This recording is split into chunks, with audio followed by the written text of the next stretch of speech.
if you know just have the game plans against the second game plans, which I believe against the David Warner, that is what does it do, you know uh, just get him play his shots, get him play the shots, and definitely some sort of shots that he is not comfortable with it, or kind of innovative shots. Like what does it do? When he doesn't get the run or ball, let him give a little bit, show the courage to give a ball to Corey Anderson if he plays in the square. So just give him ball and just bowl the faster, 140, 130, and just get him to try to pull, or either give the ball which is at good length.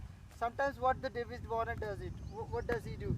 He just try and try to play like this, and sometimes he use speed here and play like this.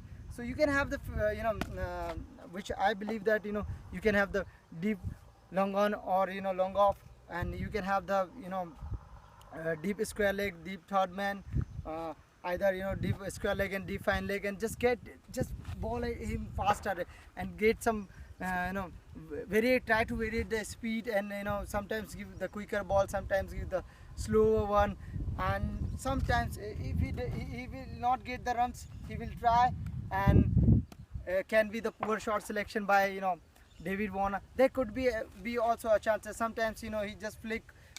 You can have the short deep short mid wicket, or short square leg.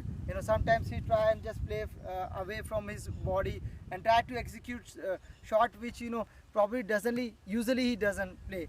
So this could be the idea. This could be also idea to get the David Warner out.